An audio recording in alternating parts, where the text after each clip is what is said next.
In a world where wars were never fought, dragons politely declined to exist, and royal intrigue involved pillow fluffing schedules, one question reigned supreme. How did kings and queens sleep? Not where, not why, but how? With what angle of elbow, what degree of blanket burrito, and what scandalous choice of sock, from the majestic diagonal majesty to the controversial reverse nap.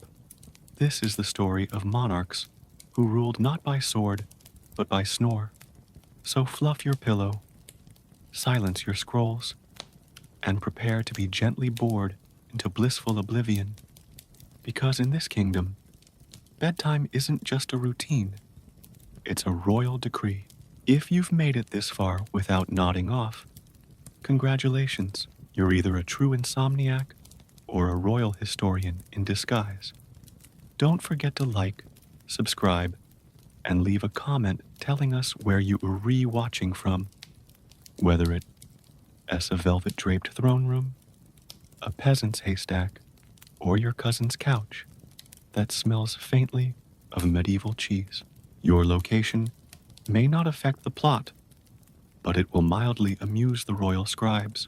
Long ago, in the kingdom of Snorfordshire, a land so tranquil that even the roosters whispered at dawn, there reigned a monarch known as King Somnus, the soft-spoken. His greatest legacy was not conquest, diplomacy, or taxation reform. No, it was his legendary ability to fall asleep in precisely 3.7 seconds. Regardless of circumstance, he could doze off during royal banquets, mid-sentence in council meetings, and once, famously, while being knighted by himself in a mirror, his subjects revered him not for his wisdom, but for his unwavering commitment to unconsciousness, the imperial incline. King Somnus's preferred sleeping position was the imperial incline.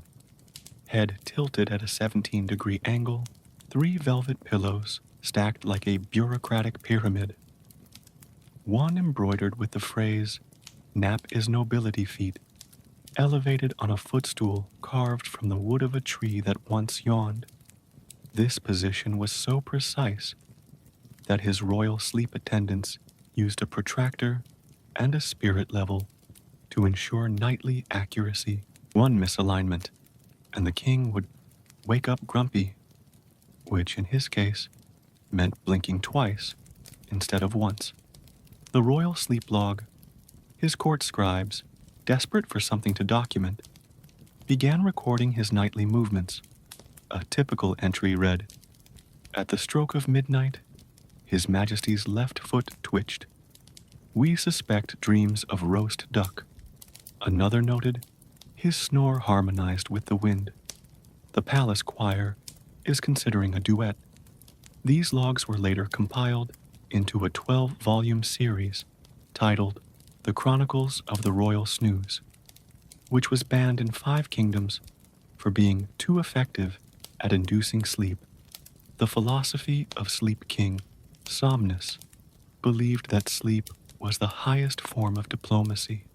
A well-rested monarch, he once mumbled while drooling on a treaty, is a peaceful monarch.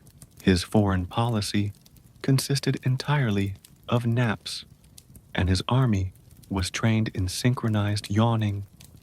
When asked about his strategy for national defense, he replied, "If they attack, we nap harder."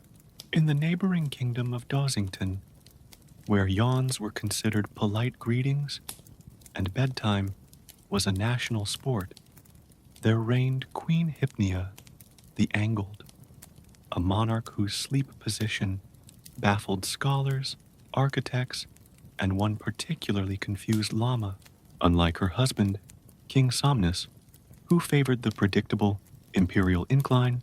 Queen Hypnea pioneered the diagonal majesty, a sleeping posture that defied symmetry, logic, and occasionally gravity. The geometry of dreams.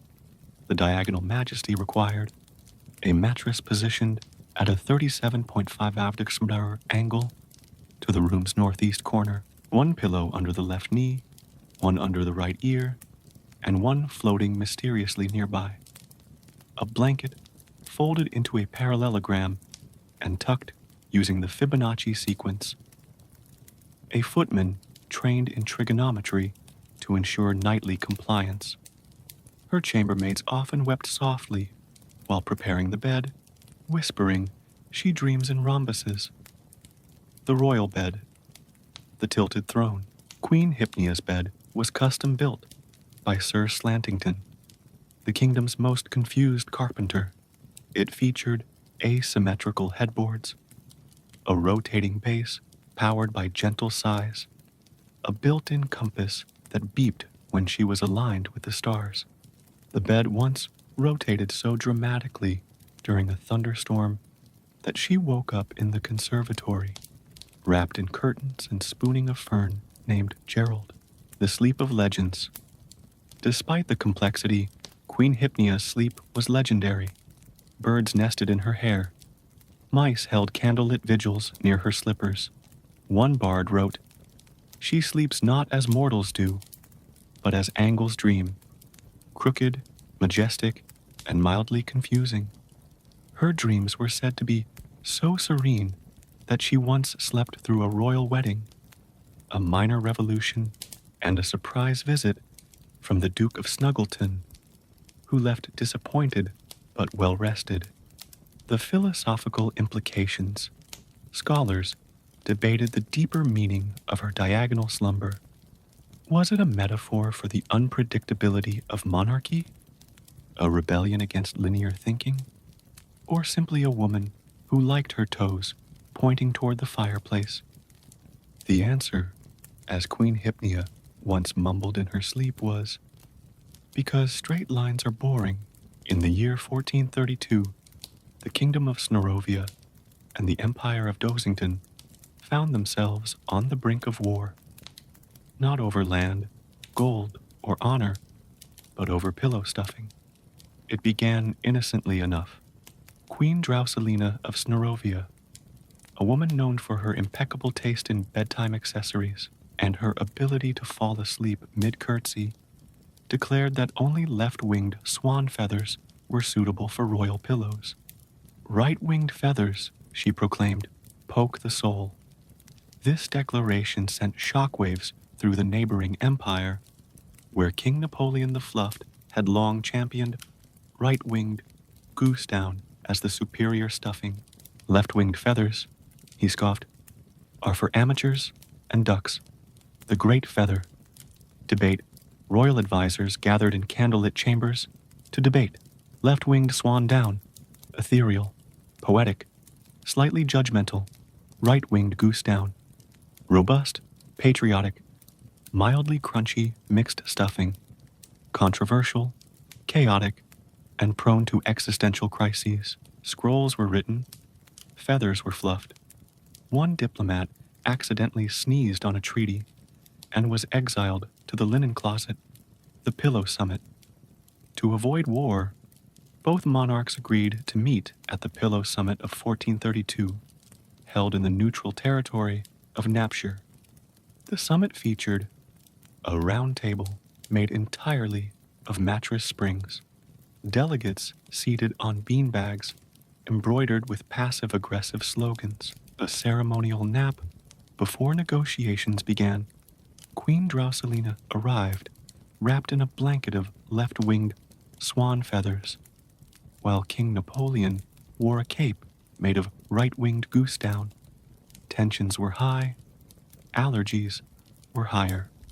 The Treaty of Tuckin, after 3 days of yawning, passive-aggressive fluffing, and one accidental pillow fight, the monarchs signed the Treaty of Tuckin, which declared all royal pillows shall contain mixed-wing stuffing. Bedtime shall be observed at 9:15 p.m. sharp. Regardless of political affiliation, feather-related insults shall be punishable by mandatory lullaby recitation. The treaty was signed using quills plucked from neutral birds, specifically the ambiguous winged parrot of East Napshire, known for its indecisiveness and love of chamomile. Aftermath and legacy. The Pillow Wars ended not with a bang, but with a collective snore. Trade resumed.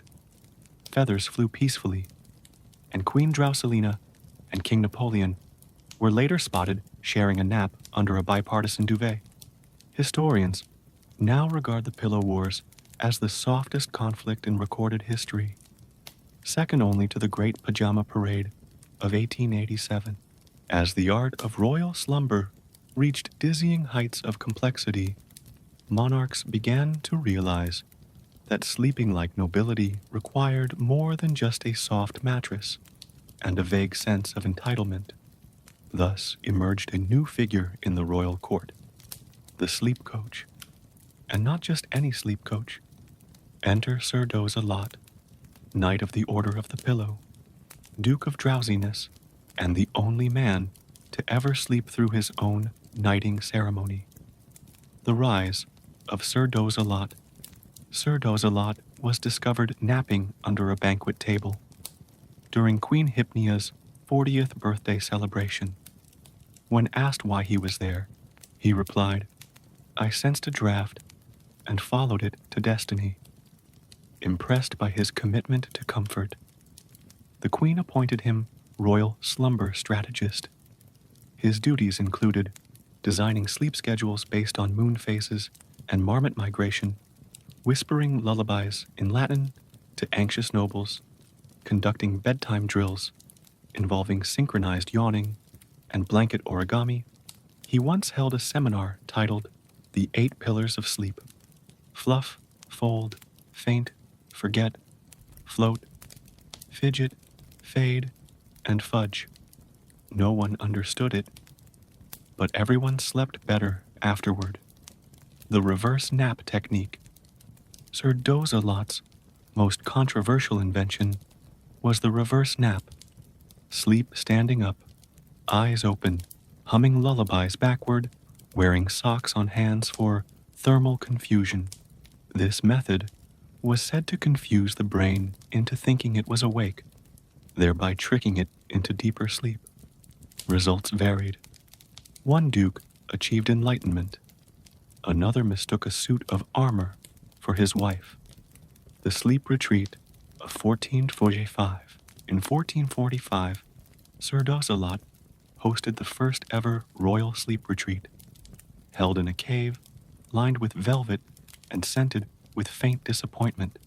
Attendees included Queen Nepretia, who brought 17 blankets and a pet squirrel named Gerald King Yonicus, who snored in Morse code, the Earl of Tossington, who never stopped rolling.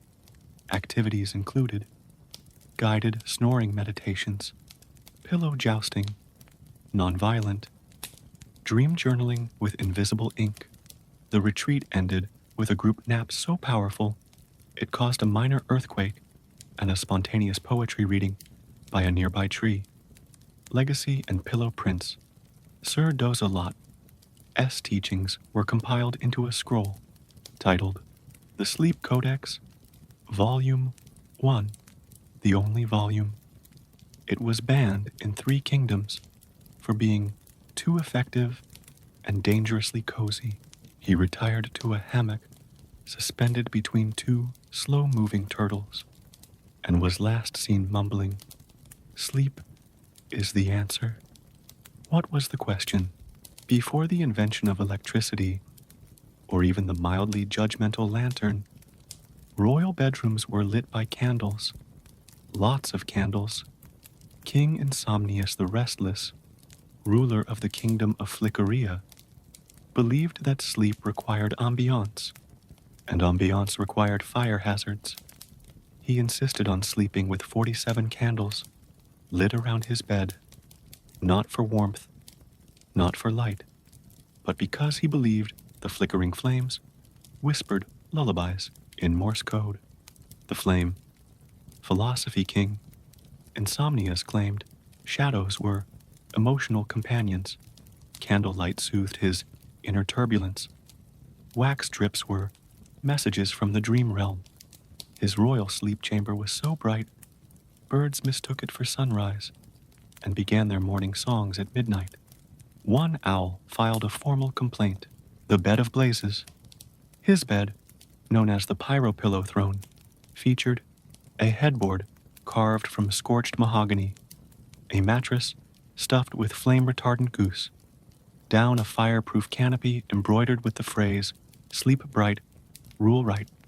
The Royal Fire Marshal, Sir Smokington, aged 40 years and 3 months, and developed a nervous twitch every time someone said, "Bedtime, the Shadow Rebellion." One fateful night, a particularly mischievous shadow, cast by a flickering candle, resembled a tax collector. King Insomnius, startled, declared war on shadows. He ordered all candles to be placed in symmetrical formation, shadows to be named, catalogued, and taxed. A royal decree banning unlicensed darkness. This led to the Great Shadow Census of 1477, during which 3,000 shadows were counted, 12 were knighted, and 1 was elected mayor of the linen closet. The turning point. Eventually, sleep deprivation took its toll. King Insomnius began sleepwalking into chandeliers, mistaking them for celestial staircases. He once tried to knight a coat rack, twice. His advisors, desperate for peace and sleep, staged an intervention disguised as a bedtime story. They read him the tale of the sensibly dim bedroom, and by the 3rd page, he snored so loudly the palace trembled. From that day forward, he agreed to sleep with just 1 candle, placed respectfully in a lantern shaped like a sheep, in the misty kingdom of Lunaria, where bedtime was a constitutional right, and yawning was considered a form of applause, reigned Queen Remelina the Radiant, a monarch whose sleep was so deep she once missed a rebellion, a coronation, and 3 consecutive birthdays. Her secret, moonlight. Queen Remelina believed that moonbeams were infused with ancient sleep magic, and that only by bathing in their silvery glow could one achieve true REM enlightenment. Her obsession led to the infamous Moonlight Mandate of 1492, which required all royal bedrooms to face east, toward the rising moon, windows to be made of crystal, imported from the Isle of Drowsia, curtains to be sheer enough to let moonlight in, but thick enough to keep out nosy owls. The Royal Observatory bed, to maximize lunar exposure, Queen Remelina had her bed moved to the palace observatory. It rotated slowly on a platform powered by gentle sighs and the occasional snore. Her mattress was stuffed with moonflower petals and dreams harvested from sleeping poets.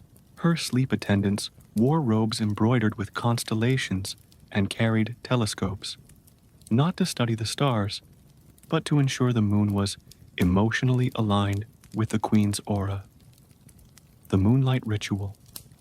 Each night, Queen Remelina performed a sacred bedtime ritual, whispered affirmations to the moon, "You're glowing, darling," sipped lukewarm lavender tea stirred counterclockwise, recited lullabies in Old Snorovian, while balancing a moonstone on her forehead.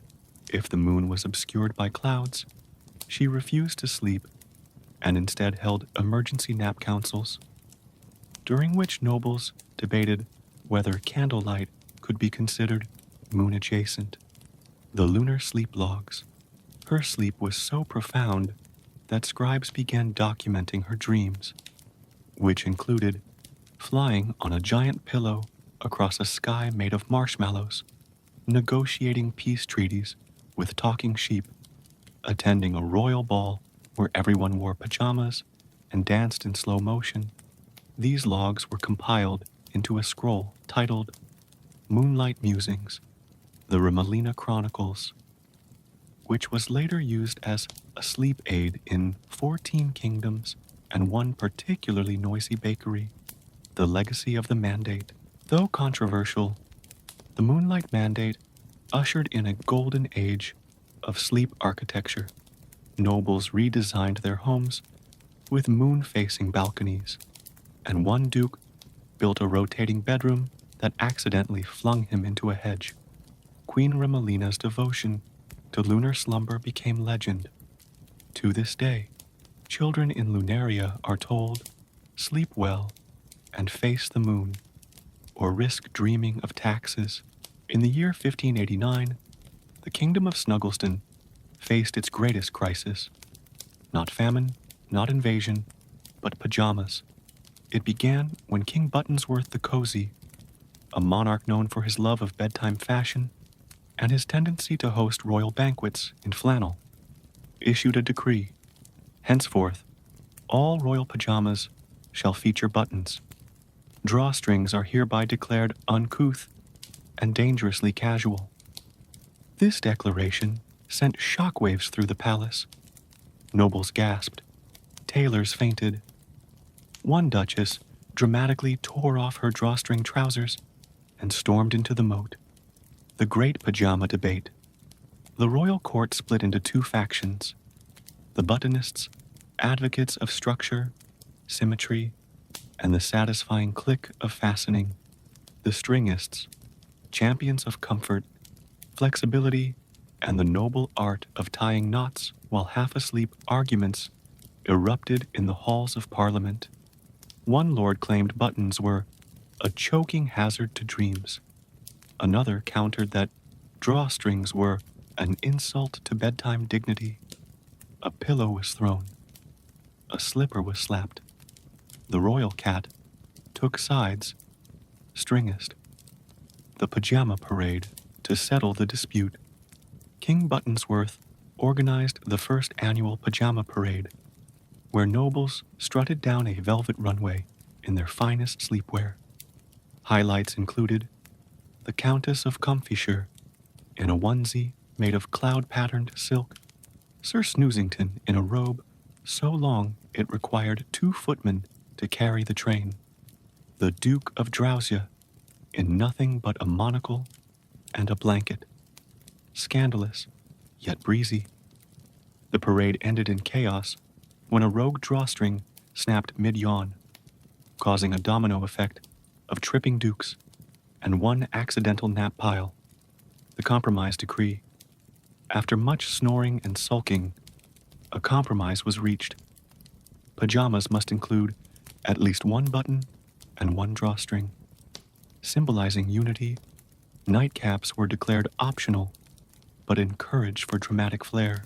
All bedtime fashion disputes must be settled via blanket diplomacy. The decree was signed in lavender ink on a scroll made of quilted parchment and sealed with a wax stamp shaped like a sleeping goose.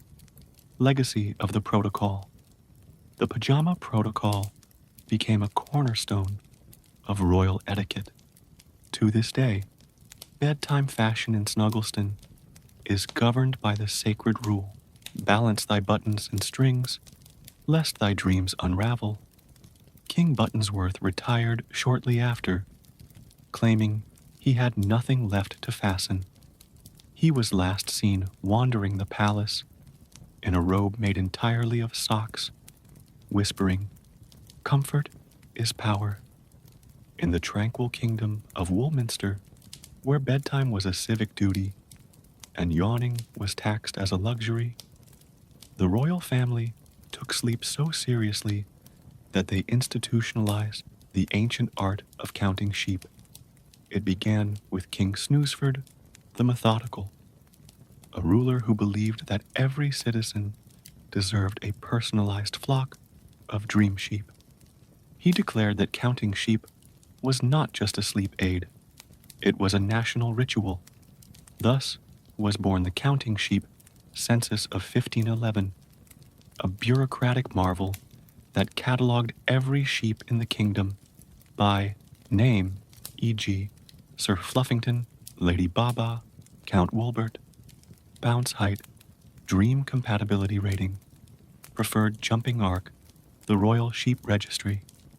The registry was maintained by Lord Slumberton, the kingdom's chief Ovian auditor, who wore a monocle made of fleece. and spoke exclusively in lullabies. His team of scribes worked tirelessly to record how many sheep each citizen counted before sleep, which sheep were most effective for insomnia, whether any sheep had developed stage fright.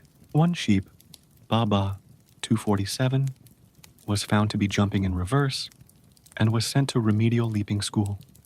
The great sheep shortage disaster struck when the census revealed a missing sheep, William the Elusive, a prized jumper known for his elegant arc and soothing bleat. Panic spread. Sleep was disrupted. Nobles began counting goats in desperation.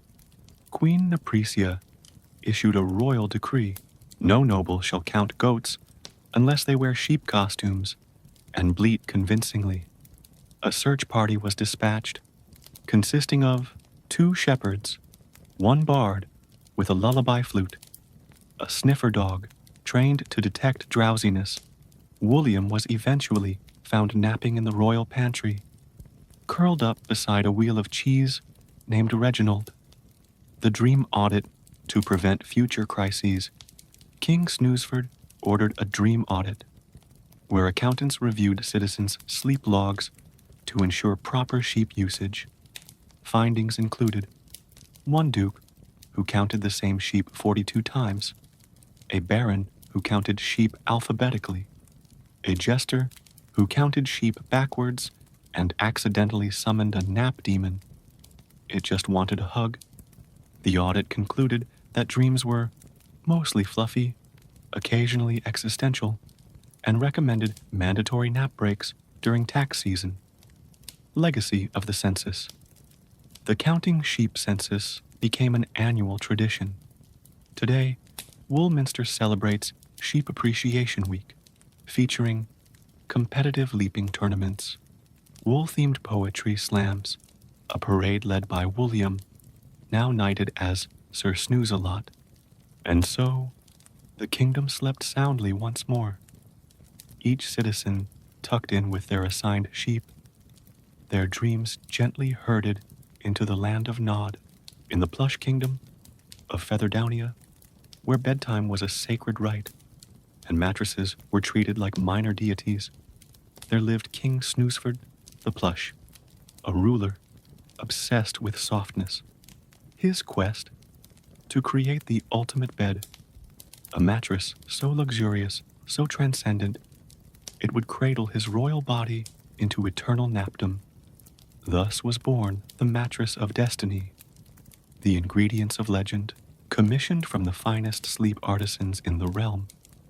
The Mattress of Destiny was crafted using moss harvested from the whispering forest, known to hum lullabies in the breeze unicorn hair, later revealed to be horsehair dyed with moonlight, the sighs of satisfied peasants, bottled during post-lunch naps, a single feather from the mythical snugglegriff, a beast said to purr in iambic pentameter. The mattress was so soft that standing on it felt like sinking into a polite cloud. It required 4 footmen to rotate it daily, and 1 bard to serenade it with bedtime ballads. The first nap king, Snoozeford's inaugural nap on the Mattress of Destiny, lasted 3 days. He awoke briefly to declare, "I have seen the nap dimension," before falling back asleep mid-toast. His advisors grew concerned. The kingdom's affairs were piling up. Treaties went unsigned. Taxes went uncollected. One noble tried to rule in his place, but fell asleep just by touching the mattress. The mattress crisis. Soon, the mattress became a problem. Nobles began sneaking into the royal chamber for just 5 minutes. The royal chef accidentally baked a pie on it, mistaking it for a cloud. A visiting ambassador mistook it for a diplomatic gift and tried to ride it home. The mattress was declared too powerful, and a royal decree was issued. No mortal shall nap upon the Mattress of Destiny without clearance from the Ministry of Drowsiness. It was moved to the Vault of Velvet, guarded by knights trained in sleep resistance and equipped with earplugs and caffeine amulets, the legacy of the mattress. Though retired from active use, the mattress of destiny became a symbol of royal comfort and caution. It was featured in bedtime stories, lullaby lyrics, and one controversial opera titled The Nap That Shook the Throne. King Snoozeford eventually commissioned a second mattress, less mythical, more practical, stuffed with regular goose down and the occasional peasant compliment.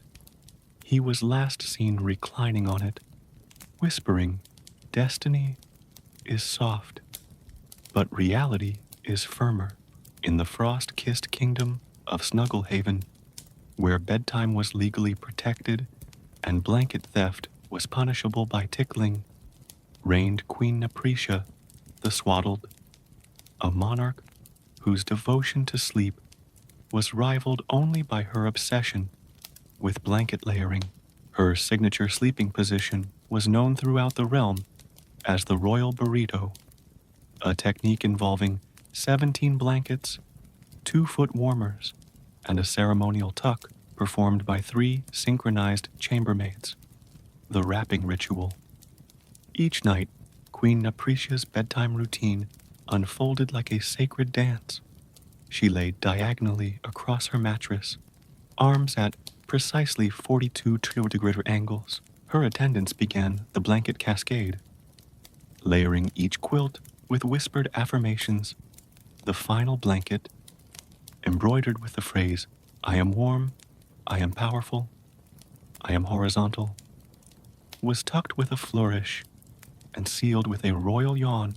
The queen was so tightly wrapped that she once slept through a thunderstorm, a parade, and a surprise visit from the Duke of Alarmington, who left a note and a fruit basket. Gerald the Squirrel Queen.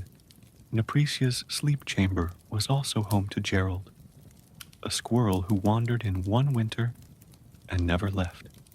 Gerald became her unofficial sleep mascot, often curling up beside her pillow and occasionally stealing her bedtime cookies. One night, Gerald was mistaken for a footman and given a tiny robe. He wore it proudly and began attending royal nap councils, where he contributed nothing but adorable squeaks and one dramatic sneeze. Blanket diplomacy.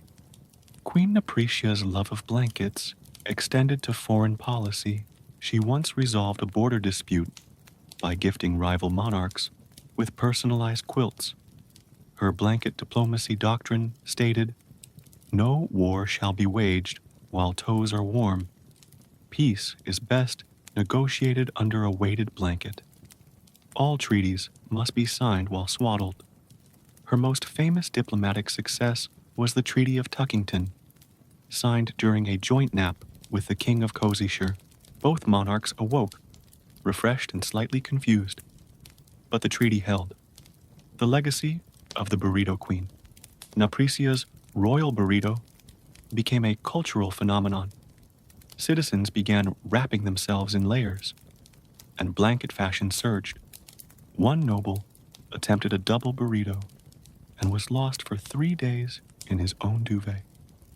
To this day, Snugglehaven celebrates Napretia Night, where families gather to cocoon themselves and whisper bedtime affirmations to the moon. Queen Napretia eventually retired to a hammock suspended between 2 heated fireplaces, wrapped in a blanket so large it was classified as a minor continent. Her final words before drifting into her eternal nap were, "Tuck me well and let the world wait." In the orderly duchy of Napshire on the Nod, where bedtime was scheduled with military precision and dreams were filed alphabetically, lived Baron Snooze the Punctual, a noble whose devotion to sleep timing bordered on obsession. Baron Snooze believed that bedtime should be synchronized across the realm, lest dreams become chaotic and uncoordinated. To enforce this, he commissioned the construction of the bedtime bell, a towering bronze instrument that rang nightly at exactly 9 p.m. No exceptions. The bell that bored a nation. The bedtime bell was 14 feet tall, tuned to the key of yawn minor, engraved with the phrase, "Sleep now, speak later," rung by a monk named Drausius, who had never finished a sentence in his life. Each night, the bell tolled once, softly, solemnly, and with just enough resonance to make even the most caffeinated court jester feel drowsy. The ritual of the ring. When the bell rang, nobles paused mid-sentence, mid-dance, or mid-snack to yawn respectfully. Servants dimmed candles and fluffed pillows in synchronized formation. The royal cat curled into a ball and purred the national lullaby. Baron Snooze himself would stand on his balcony, arms folded, nodding approvingly as the kingdom slipped into slumber like a well-oiled nap machine. The bell controversy. Not everyone appreciated the bell's punctuality. The Duke of Delangton once protested, claiming he preferred to sleep at 9, so 7. He was politely escorted to the Chamber of Mild Reprimands, where he was read bedtime poetry until he agreed to conform. One year, the bell malfunctioned and rang at 8:59. The kingdom descended into chaos. Dreams arrived early and collided midair. A baker sleepwalked into a fountain. A squirrel was elected mayor during a nap-induced vote. The incident was known as the premature tolling of 1622 and is commemorated annually with a moment of confused blinking, legacy of the bell. The bedtime bell became a symbol of unity, drowsiness, and gentle tyranny. Baron Snooze was eventually knighted as Sir Slumberclock, and his portrait now hangs in the Royal Hall of Yawns. Eyes half closed, mouth mid-yawn, perfectly timed. In the stately kingdom of Sleepminster, where bedtime fashion was regulated by royal decree and sock symmetry was considered a moral virtue, a scandal erupted that shook the palace to its very slippers. It began when King Eunuchus, the even-toed, a monarch famed for his symmetrical sleepwear and ability to snore in perfect rhythm, was spotted wearing mismatched socks to bed. One was royal blue with embroidered sheep. The other was crimson with a faint scent of cinnamon and rebellion. The palace reaction. The moment was captured by the royal painter, who had been sketching the king's nightly tuck-in for the annual Portraits of Peaceful Posture exhibit. Upon noticing the sock discrepancy, he fainted into a pile of decorative cushions. The news spread like a yawn at a tax seminar. Nobles gasped so hard they pulled muscles. The Duchess of Drowsington declared a state of mild emotional disarray. Parliament convened an emergency session titled Sockgate, a threat to bedtime integrity. The Sock Inquiry.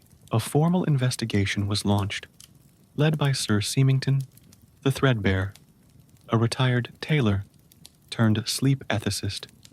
His findings revealed the mismatched socks were a gift from the Queen of Cozyvania. Intended to spice up slumber, King Eunuchus had worn them accidentally after a particularly dizzying nap. The royal laundry staff had been distracted by a rogue blanket that kept folding itself. Sir Seamington concluded that while the socks were technically mismatched, they were emotionally aligned. The public response citizens were divided. Traditionalists demanded a return to sock uniformity, citing ancient bedtime scrolls. Progressive snoozers embraced the chaos, launching a fashion movement called asymmetry. One bard composed a lullaby titled ode to the sock that dared, which was banned for being too catchy before bedtime. The royal cat, Sir Purrington, was seen wearing mismatched paw mittens in solidarity. He received a standing ovation and a sardine. The royal decree to restore calm, King Eunuchus issued the Sock Tolerance Act of 1625, declaring mismatched socks are permissible if worn with intention or poetic flair. All socks must be clean, cozy, and free of political slogans. Sock-related panic shall be treated with warm milk and gentle humming.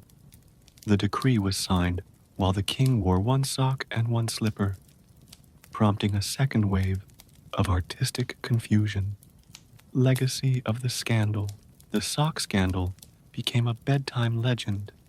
Today, Sleepminster celebrates Mismatched Sock Night, where citizens wear odd socks, drink chamomile tea, and reflect on the beauty of bedtime imperfection.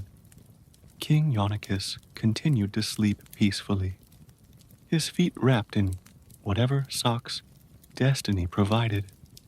His final bedtime quote, before drifting off one evening, was, "Symmetry is lovely, but comfort is king." In the breezy kingdom of Panavia, where bedtime was a performance and windows were treated like spiritual advisors, the royal palace was famous for its enchanted glasswork, windows that whispered lullabies to anyone within earshot. These weren't ordinary panes.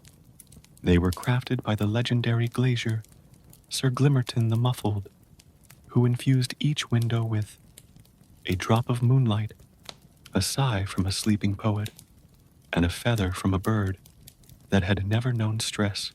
The result? Window whisperers, panes that gently murmured bedtime encouragement, like, "You've done enough today and let the world wait." The whispering ritual. Each evening, the palace windows would begin their serenade. The east-facing panes hummed lullabies in ancient Snorovian. The west-facing ones recited affirmations in soft rhyme. The northern windows simply sighed, which was oddly comforting. Queen Remelina, still devoted to lunar sleep, insisted on sleeping beside the window of gentle regret, which whispered things like, "You probably shouldn't have eaten that third scone, but it's okay." The opera incident. Trouble arose when one window, pane number 47, located in the Royal Conservatory, developed a flair for drama. Instead of whispering, it began singing opera, loudly, passionately, in Italian. Its favorite aria was "O Slumber, My Sovereign," which included high notes so piercing that the royal dog began sleepwalking in circles. Attempts to retrain the window failed. It refused to whisper, citing artistic integrity. Eventually, it was politely muffled with a curtain embroidered with the phrase, "Not tonight, Giuseppe." The Window Council. To prevent further incidents, the monarchs established the Council of Paynes, a group of enchanted windows tasked with approving nightly whisper scripts, ensuring volume compliance, mediating disputes between dramatic and minimalist panes. The council met monthly in the royal greenhouse, where they debated in soft murmurs and occasionally fogged themselves in protest. The legacy of the whisperers. The window whisperers became a staple of royal bedtime. Nobles installed them in their chambers, and commoners hung glass charms, hoping to catch a whisper breeze. One duke claimed his window told him he was a majestic sleeper with excellent elbow placement. He had it framed. To this day, Panavia celebrates Whisper Night, where citizens gather by their windows, sip warm milk, and listen for the faint encouragement of enchanted glass. And if you ever hear a window sigh and say, "You're doing fine, just lie down," you may be closer to Panavia than you think. In the velvet-draped kingdom of Whiskerwick, where naps were sacred and purring was considered a form of diplomacy, a quiet revolution was underway. Led not by nobles, but by cats, it began subtly. One tabby curled up on the royal throne during a council meeting. A ginger tomcat was found napping in the treasury, using gold coins as a pillow, and a mysterious feline, known only as Sir Meowgrit, began appearing in official portraits, always asleep, always majestic. At first, the palace dismissed it as coincidence, but then came the catnap conspiracy, the rise of the royal cats. Queen Meowdaline the Serene, a monarch known for her tranquil demeanor and ability to fall asleep mid-curtsy, began to suspect that cats were orchestrating a kingdom-wide nap movement. She commissioned a study led by Professor Pawsworth, a scholar who specialized in feline behavior and bedtime sociology. His findings were shocking. Cats had infiltrated 87% of royal sleeping chambers. Purring frequencies matched optimal sleep rhythms. One cat had taught a duke how to nap in direct sunlight. Queen Meowdaline was delighted. She declared, "Let the cats lead us to slumber, for they nap not out of laziness, but out of wisdom." The nap mandate, inspired by her feline companions, the Queen issued the Royal Nap Mandate of 1644, which required all citizens to take a midday nap, preferably near a catnip, to be distributed in public squares. For mood enhancement, royal guards to be trained in stealthy snoozing. The mandate was enforced by the Parliament, a council of cats who voted by blinking slowly. Their decisions were always unanimous and slightly mysterious. The Catnap Festival, to celebrate the new era, Whiskerwick hosted the annual Catnap Festival, featuring competitive napping, judged by how still one could remain while being gently poked, blanket forts designed by kittens, a lullaby concert performed entirely in meows. Queen Meowdaline herself participated, napping on a throne made of cushions, while Sir Meowgrit curled around her crown. Legacy of the conspiracy, the catnap conspiracy, became a bedtime legend. Historians now agree that cats were not plotting a takeover. They were simply too sleepy to care. To this day, Whiskerwick honors its feline founders with statues, snuggle zones, and bedtime laws that state, if a cat is sleeping on you, you are legally required to remain still until it wakes. Queen Meowdaline eventually retired to a sunlit balcony, surrounded by cats, wrapped in a blanket embroidered with paw prints, and the words, "Nap often, purr always," in the mist-veiled mountains of Tranquilton, where silence was sacred and bedtime was considered a form of enlightenment. A quiet revolution in sleep was led not by monarchs, but by monks. These were no ordinary monks. They belonged to the Order of the Eternal Nap, a peaceful brotherhood devoted to the pursuit of perfect slumber. Their motto, to sleep is to know, to snore is to transcend. The Sleep Sutras, the monks compiled ancient scrolls known as the Sleep Sutras, which included breathing techniques to lull the soul into stillness. Poses such as the reclining lotus and sideways serenity mantras, like, I am soft, I am still, I am slightly drooling.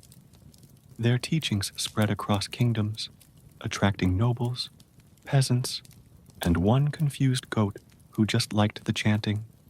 The Nap of Enlightenment. The movement reached its peak when Brother Snoozananda, the most serene of the monks, entered a nap so deep it lasted 12 years. During this time, flowers bloomed around him, birds nested in his beard. A squirrel wrote a memoir titled Living Beside Stillness. When he finally awoke, He whispered, "The pillow is within you," and immediately fell back asleep.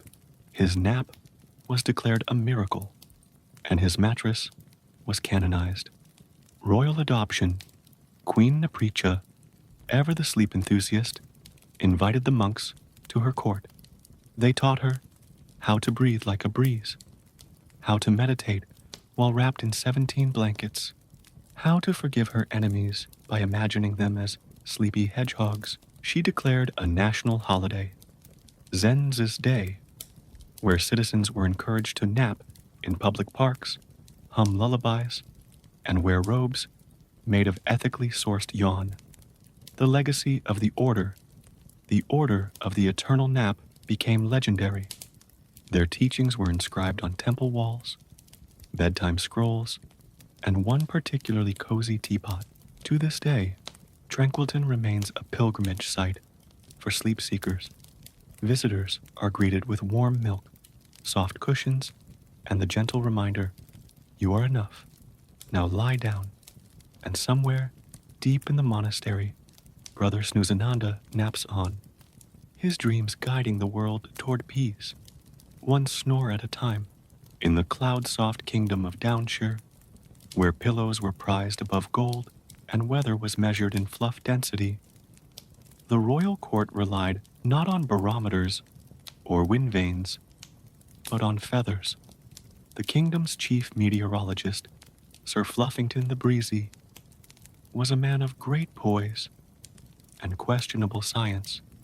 He believed that the texture, trajectory, and emotional tone of falling feathers could predict the weather, the national mood, the likelihood of dreaming about cheese.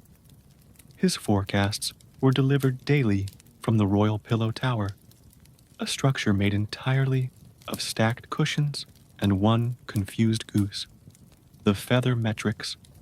Sir Fluffington's predictions were based on feather flutter speed, measured in yawns per second, down swirl patterns, interpreted using a velvet compass, ambient fluffiness, calculated by hugging a pillow and listening for whispers.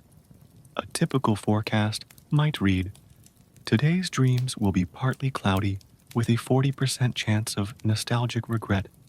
Expect mild snoring and scattered thoughts of marmalade." Accuracy hovered around a 12%, but citizens didn't mind.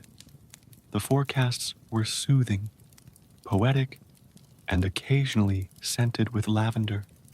The Royal Pillow Index. To support the forecasts, Queen Nepricha introduced the Royal Pillow Index, a system that ranked pillows based on bounce hug, potential emotional supportiveness. Pillows were assigned titles like Baron of Softness and Count Comforticus. One particularly squishy pillow was knighted after helping a noble recover from a bad dream about taxes. The Great Fluff Storm.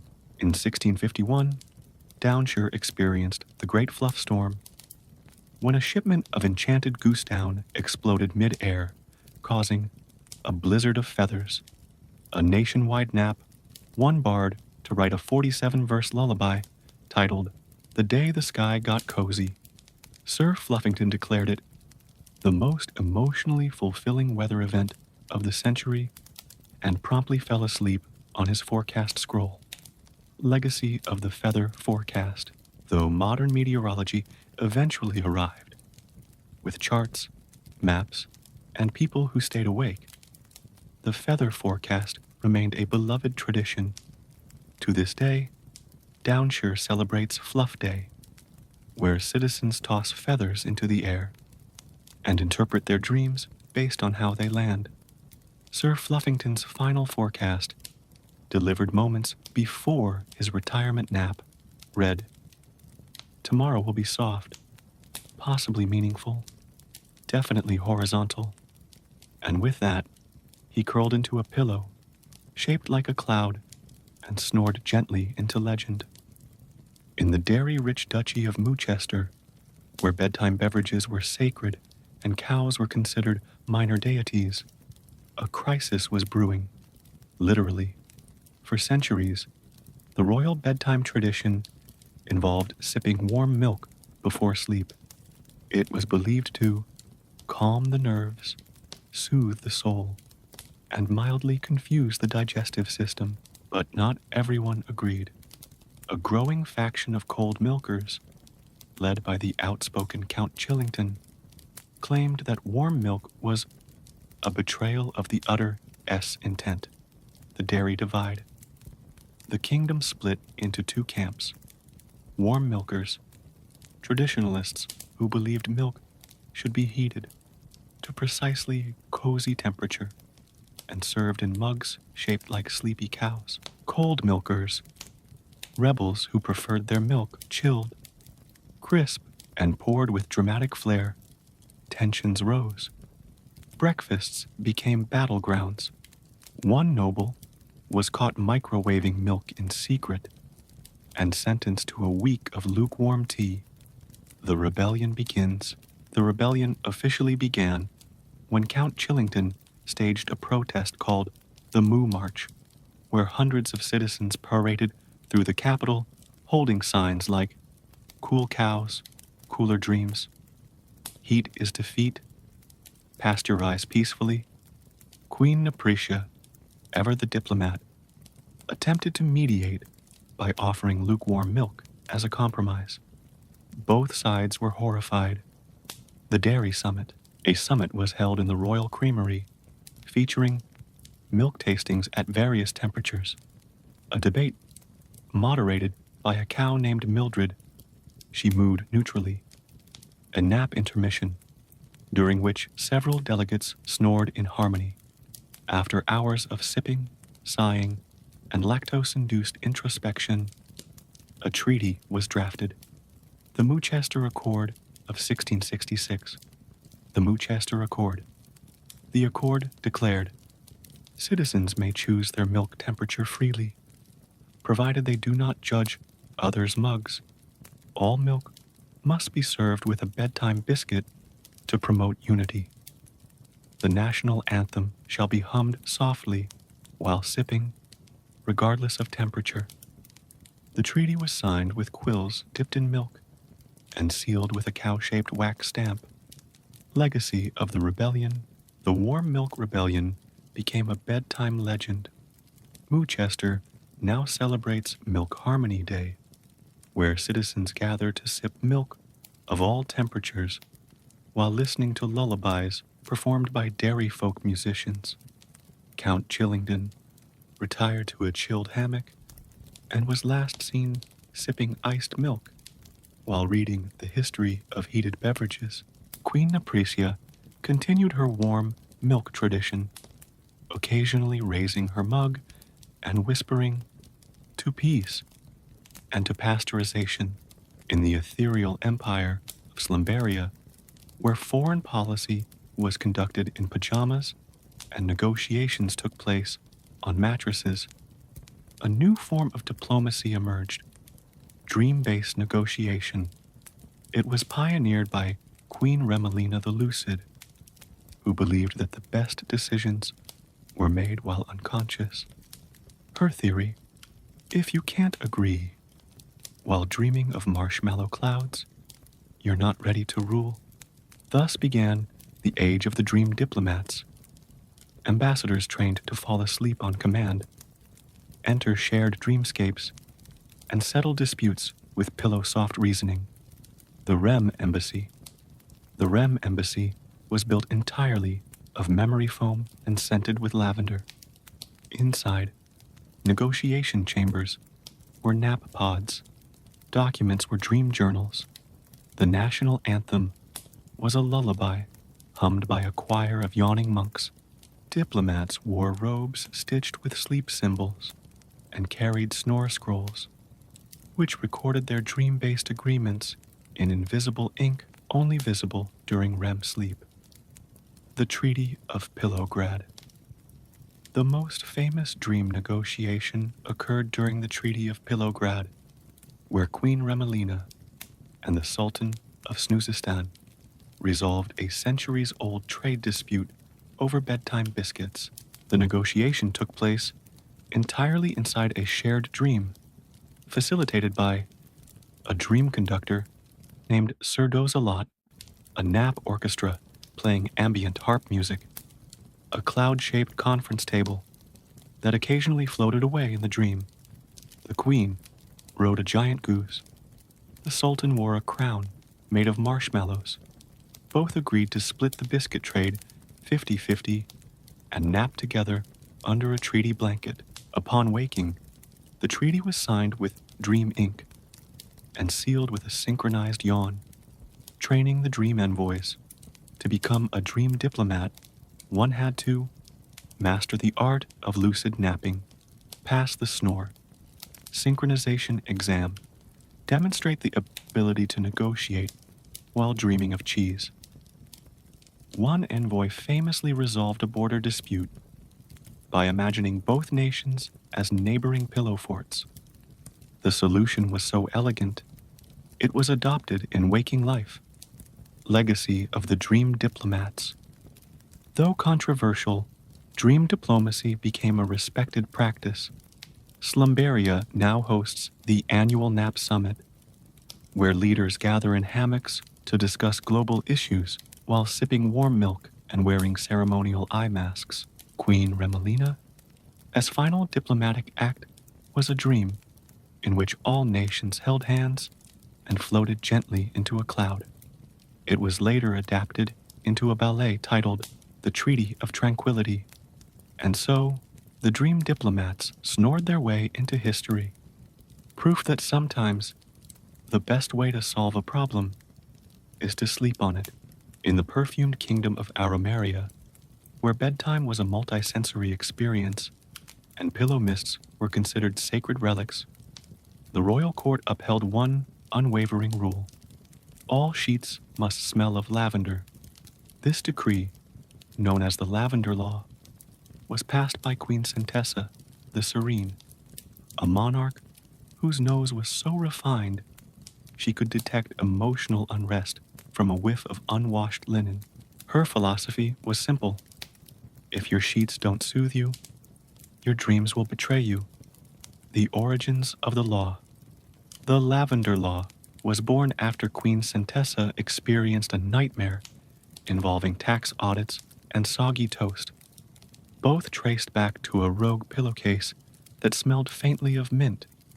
She summoned the royal aromatherapist, Sir Sniffington, who confirmed that lavender induced calm, encouraged deep sleep, prevented dreams about bureaucracy. The law was swiftly enacted. All bedding was to be washed in lavender-infused water, spritzed with royal mist before bedtime, inspected by the scent guard, a team of nose-trained knights. The Duke of Mintminster Trouble brewed when Duke Peppermint of Mintminster, a bold and slightly tingly noble, refused to comply. He claimed lavender made him sneeze and preferred mint-scented sheets, which he described as invigorating and emotionally crisp. The Queen was horrified. The scent guard raided his chambers and discovered mint-scented pillowcases, eucalyptus-infused slippers, a rogue candle labeled Awake and Alert. The Duke was tried in the Court of Calm, where he defended his scent preferences with dramatic flair and a mint-scented fan. Ultimately, he was found guilty of olfactory rebellion and exiled to the laundry wing, where he was sentenced to fold lavender-scented towels until he embraced the aroma. The scented renaissance.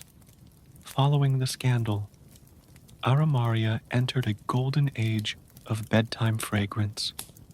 Lavender gardens bloomed across the kingdom. Pillow mists were sold in ornate bottles shaped like yawns. The royal orchestra performed lullabies, accompanied by gentle spritzing. Queen Centessa's sleep became so serene that she once napped through a thunderstorm, a diplomatic summit, and a surprise birthday party thrown by her own reflection. Legacy of the Lavender Law. To this day, Aromaria celebrates Lavender Night, where citizens mist their sheets, sip floral tea, and whisper affirmations like, I am calm, I am fragrant, I am horizontal. The Duke of Mintminster eventually returned, reformed and wrapped in lavender robes. His final statement before bedtime was, Mint awakens, lavender forgives. And so, the lavender law remained unchallenged, a fragrant reminder that in the realm of sleep, serenity smells like purple. And so, dear dreamer, the tale of kings and queens who ruled by snore and governed by fluff comes to a gentle end. Their blankets are tucked, their pillows fluffed, and their stories folded neatly into the pages of sleep. The candles have dimmed, the lullabies have faded, and even the royal cat has curled into a crescent of contentment. May your dreams be soft, your socks be matching or rebelliously not, and your sleep be worthy of a crown. Now close your eyes, let the moonlight whisper, and drift into your own kingdom of quiet. Good night. As the sun set over the tranquil hills of Snorfordshire, casting a golden yawn across the land, the time came for King Somnus, the soft-spoken, the monarch who ruled by nap and governed by snore, to take his final nap. He had slept through treaties, parades, and one minor uprising led by disgruntled footstools. His reign was marked not by conquest, but by comfort, and now, after decades of peaceful slumber, he prepared to retire to the legendary Great Bed of Eternity. The Great Bed of Eternity. The bed was a marvel of sleepy engineering, 40 feet wide, made of enchanted velvet, and dreams harvested from sleepy poets, stuffed with the fluff of mythical beasts who had never known stress, surrounded by a moat of warm milk, and guarded by knights in pajamas. It was said that anyone who lay upon it would drift into a sleep so deep, even time would tiptoe past. The farewell ceremony. The kingdom gathered for the ceremony of the final tuck, solemn event featuring a lullaby choir humming in three-part harmony, a procession of pillows carried by yawning nobles, a squirrel named Gerald presenting the ceremonial bedtime cookie. Queen Neprisia wrapped King Somnus in his favorite blanket, the one embroidered with the phrase, "Let the world wait." Sir Dozelot whispered a final affirmation. "You have ruled softly. Now rest boldly." The king smiled, adjusted his elbow to the imperial incline, and closed his eyes. The eternal snore. As he drifted off, a gentle snore echoed through the palace, soft, rhythmic, and oddly musical. Birds paused mid-flight. Candles flickered in reverence. Even the royal cat blinked slowly in approval. The snore continued for days, then weeks, then years. It became the heartbeat of the kingdom, a reminder that peace begins with rest. The legacy of slumber. King Somnus's final nap marked the beginning of the Age of Repose, a golden era where diplomacy was conducted in hammocks, laws were written in cursive yawn, citizens were encouraged to nap before making any major decisions. His portrait now hangs in the Hall of Eternal Snooze, eyes closed, mouth slightly open, surrounded by embroidered sheep and a faint scent of lavender. And so, the saga ends, not with a bang, but with a blanket, not with a battle, but with a bedtime. For in the kingdom of sleep, the greatest legacy is a well-earned nap.